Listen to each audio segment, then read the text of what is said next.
What if I tell you that Akechi's buffs are actually good? I'm actually being for real here. I'm actually kind of surprised that it's actually pretty decent, and it's also more interesting and complicated than I thought. But of course, before we get into that, let's actually understand what he does. So let's look at the kit. So A0, at start of battle, you grant Mastermind to the ally with the highest attack.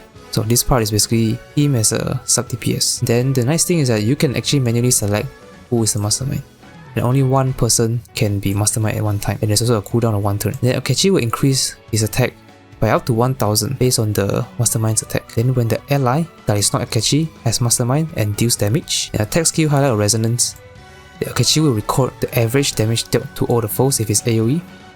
Then if it's one target only, or single target DPS, then Akechi will record 40% of the damage. Then at the start of Akechi's turn, he will gain 1 arrow or truth stack based on the amount of damage recorded. And this arrow or truth stack is what enables a part of his skill 3.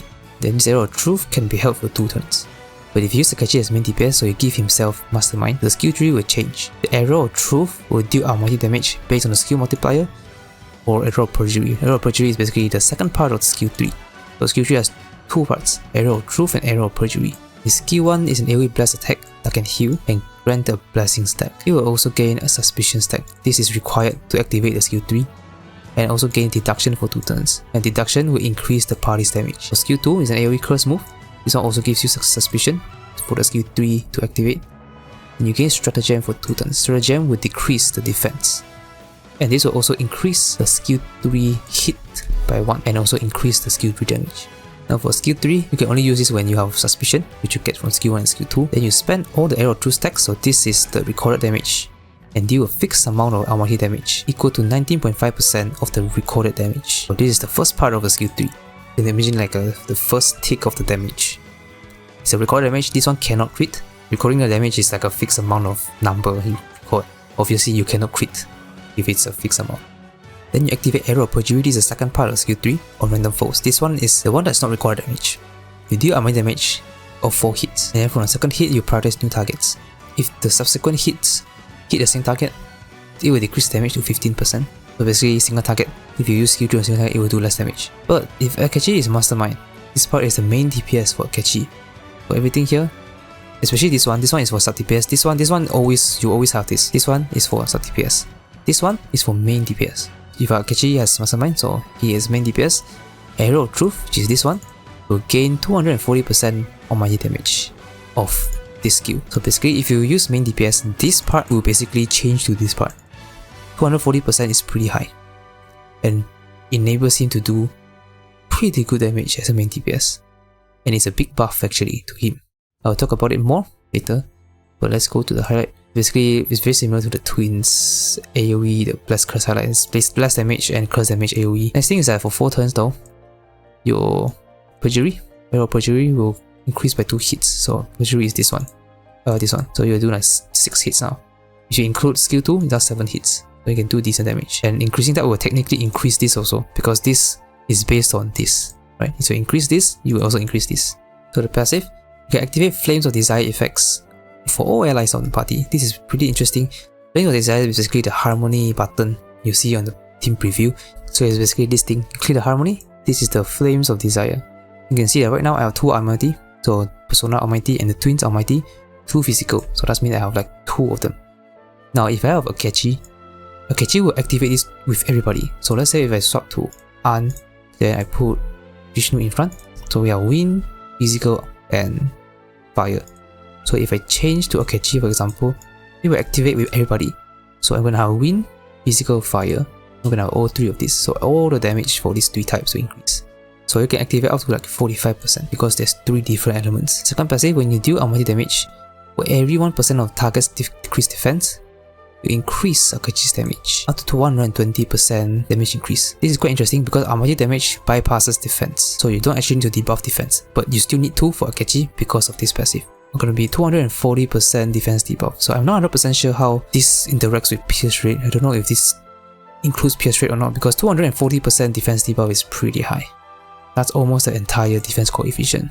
If you just look at this from the calculation, area boss is 260, so that's pretty close to 240%. Let's say the entire thing. And it's pretty near impossible to debuff 240% only using defense debuff. so no pierce rate, only 200, like strictly defense debuff, 240% is very high.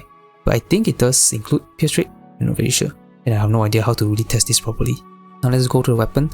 Also, weapon increase armor body damage by 19.2, then when you gain suspicion, use it from skill 1, skill 2, you increase your attack. Then for the 5-star weapon is very nice actually. I will talk more about it later because the 5-star weapon is interesting because it works differently with like a main DPS Akechi and sub DPS Akechi. So you increase attack 30%, then when you have deduction of stratagem, so either skill 1 or this is skill 2, you increase party's attack, so you do buff a little bit of damage or attack for the party. Then when an ally with Mastermind activates a skill, Highlight or Resonance, this one Mastermind includes Akechi himself. You increase Akechi's crit damage by 15% for 2 turns up to 2 stacks. So 30% crit damage. This is pretty huge. Of course, I'll compare and tested the 5-star weapon and 4-star weapon as always, so I'll show you the numbers later on. So a big reason why Akechi sucked before the buff is that he is stuck to being a sub DPS. Like, the big question to answer is, why would I use Akechi as a sub DPS when I can use a buffer who can buff even more for my main DPS? And what's the point of using even sub DPS other than the freaking Nexus of the Dreams guild boss? The guild boss that requires you to use 2 DPS. Outside of that, why would I use Akechi? With the new buff, specifically, if you look at A0, the last sentence here, you can make himself the mastermind, which means that he can do damage. And then the skill 3 also got a pretty nice buff, 240%. These 2 buffs make him actually pretty good as main DPS. And in the stream they reviewed like Akechi hyper carry, and I think people meme on this. And well, the devs are right, you can actually run him as main DPS or a hyper carry. So basically, Akechi with a bunch of buffers, he works. He does pretty good damage. But I would say that I'm not 100% sure how good he is compared to the other DPS because I have no way of testing this. Because the freaking guild boss right now is single target. So how do I test this, right? I cannot. And SOS is not really a good place to test the DPS because of the 3 times multiplier or whatever. But if I want to make an educated guess, I think Akechi is probably better than Haru. I think he's better than Haru.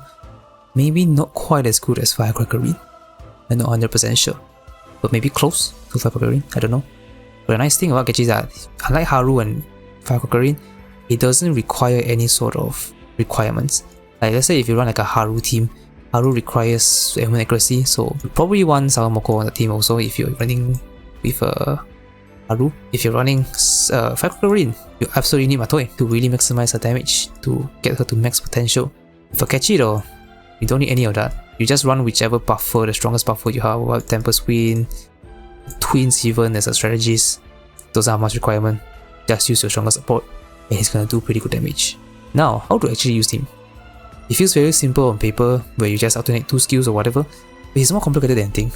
The way you play me as main DPS and sub DPS is gonna be a little bit different actually.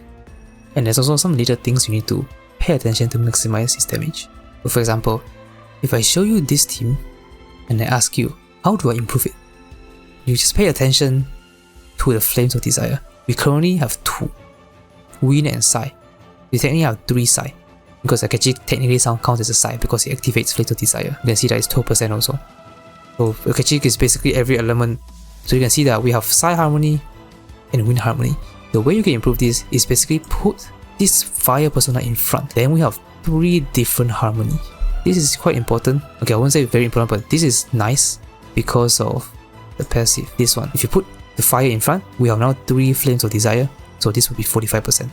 If you didn't, if you just put Sai in front, it's going to be 30% because there's only 2 different types of Flames of Desire. So that's an example of the little things that you need to pay attention if you want to maximize his damage.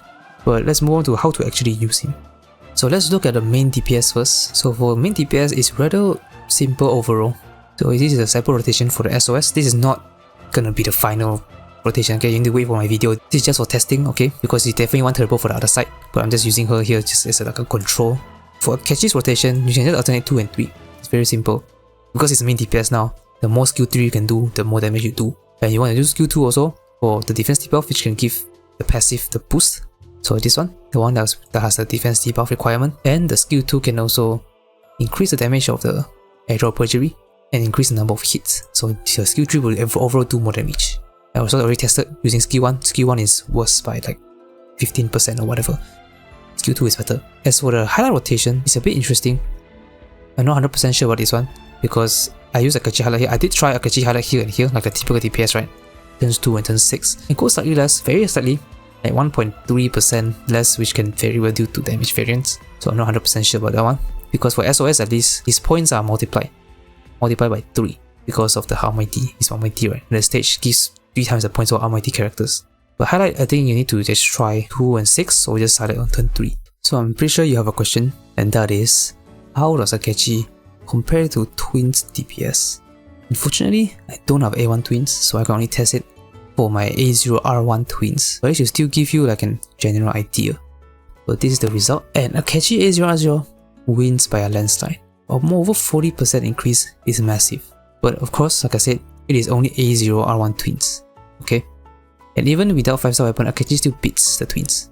If anyone has A1 R0 Twins and also A0R0 Akechi, you can test it and let me know because I'm curious. At least for SOS, I cannot borrow the characters, so I have to use my own.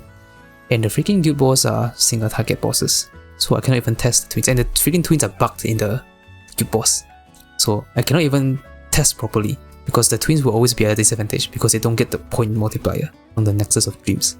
If I want to guess, I think Akechi still beats the Twins A1 because 40% is too huge already. At most, if I'm generous, I'll give the A1 Twins a 30% increase. So if I just do a quick math here, multiply 1.3, it's still not higher than Akechi. So if I just do a quick comparison here, it's still 10% better than assuming these A1 Twins, A1 R0 Twins. Of course, I'm not 100% sure about this one because I cannot actually test this. So if anyone wants to test it, let me know. And another thing to note is that the Akechi did not hit 100% crit rate because he has lesser access to crit rate than the Twins, and he still outperforms, so that's something to note. So now how to use Akechi as a sub DPS, because the rotation is actually a little bit different. So this is still a work in progress rotation. I still have a few things to tweak, but this should be generally good enough to understand how it works. So Akechi rotation is actually different for a sub DPS. Instead of alternating 2 and 3 or 1 and 3, you do 2, 1, 3 and repeat.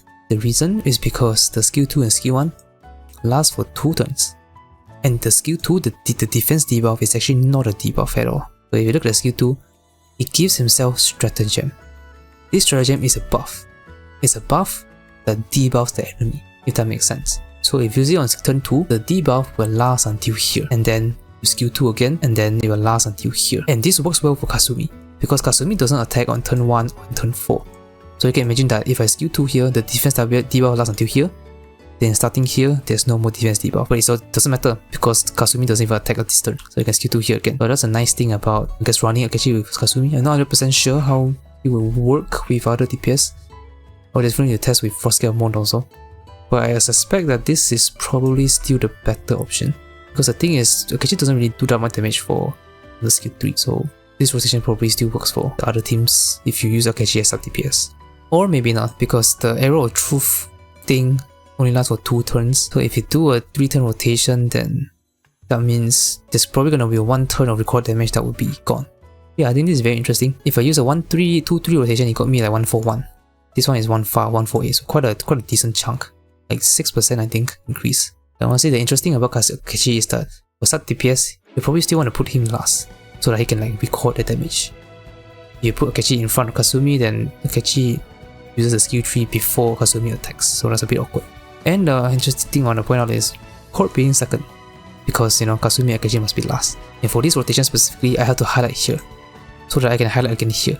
Usually I would highlight here, then highlight here, but my Court is here now. So all the highlights is like 1 action earlier. But again, this rotation isn't fully tested yet, because I still want to test stuff like maybe if I skill 2 on Court, would that be better? So that the auto Kasumi skill 1 will have more buff.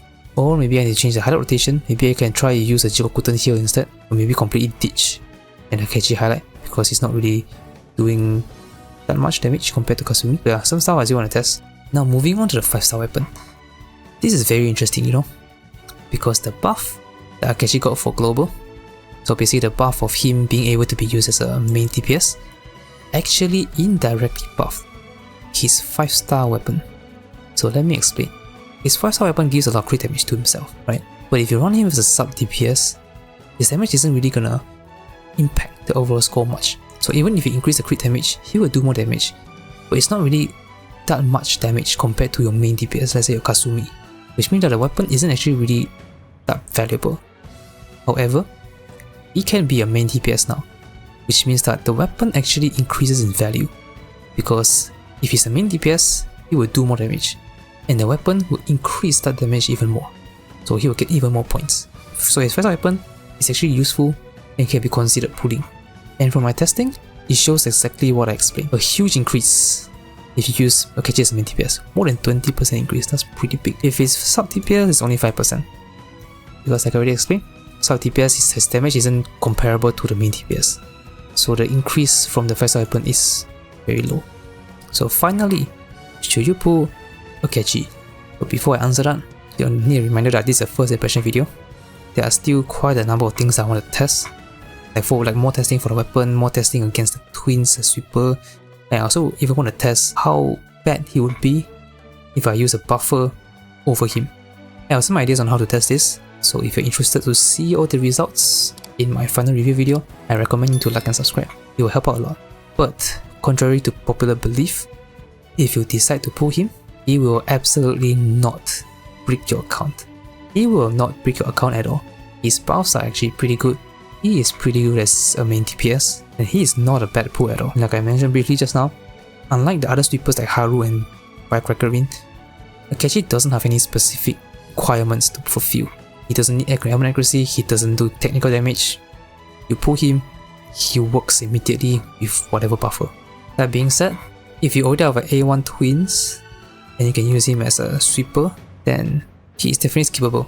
Because I wouldn't really recommend pulling overlapping types, unless the overlapping type is like a huge increase, which I think Akechi H0R0 is probably better than A1 R0 twins as a sweeper, but I don't think it's by a huge margin where it's justified to pull Akechi. But overall, if you pull for him, he's not bad, but at the same time, he is also skippable.